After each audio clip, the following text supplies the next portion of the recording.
through short, contextualised sentences that children learn to understand and gradually to express themselves through the total physical response, or TPR method. Teaching a foreign language by using TPR resembles the way that children acquire their first language. They listen, watch and imitate long before they start speaking themselves. This multi-sensory processing of language takes place through the simultaneous activation of the child's visual, auditory and kinesthetic senses. This helps the child to gradually understand new language in a holistic way. It's learning by doing in the best sense of the word. Now let's go back to the classroom and see how Herbert first introduces a few key words that the students will need to know so that they can follow the action story he wants to do with them later.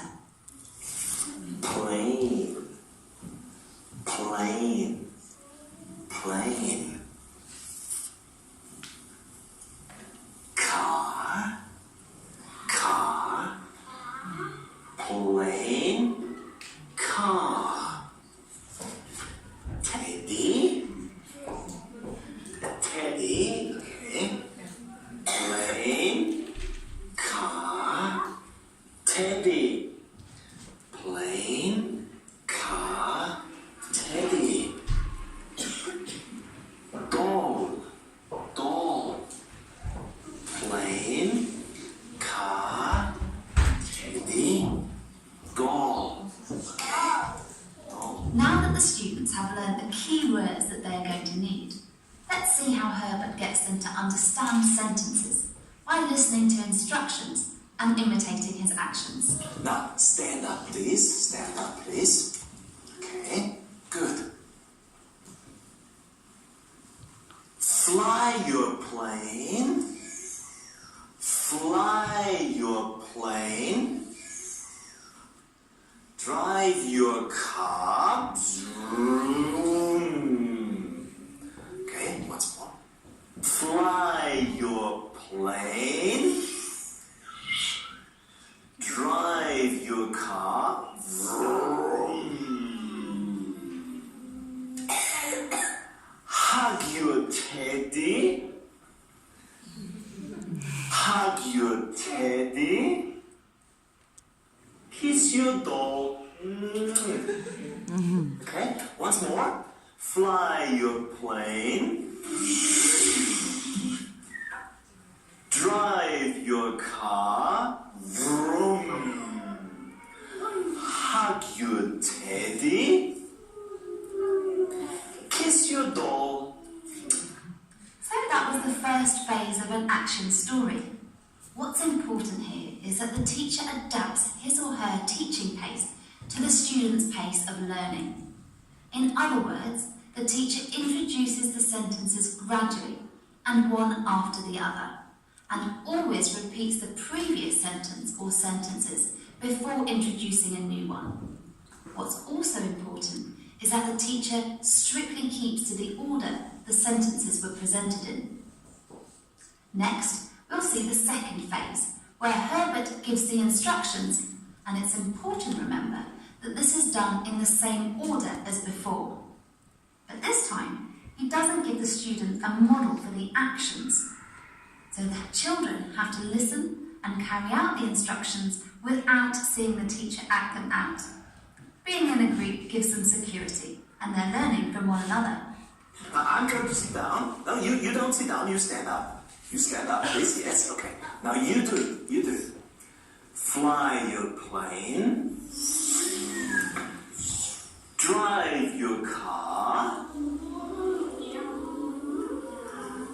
Hug your teddy. Kiss your doll. Yes, good. So, what's next? Well, once the students are able to carry out the actions easily, it's now time for the third phase. As before, the students listen to the instructions and carry them out, but with one difference. This time Herbert changes the order of the instructions. And now, no, stand up. And now in jumbled order, jumbled order. Okay. Drive your car. Kiss your doll. Fly your plane. Hug your teddy.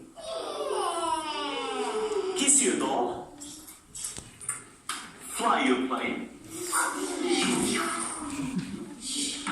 Drive your car.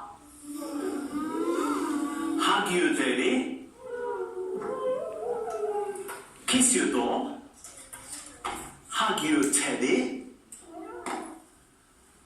Chantal, hug your teddy? Yes. Very good. Thank you. Sit down, please. As you can see, for the students, action stories are fun. And at the same time, they're an important way of making the children feel that they can understand the target language from the very beginning. The final phase is when students use a worksheet from their books as they listen to the same action story from the audio CD. Toys. An action story. Fly your plane. The children listen and put the pictures into the correct order.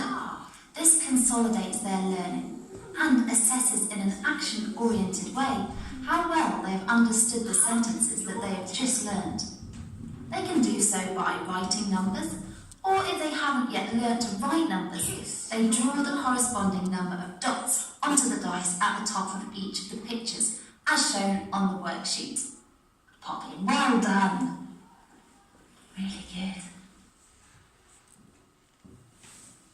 Now add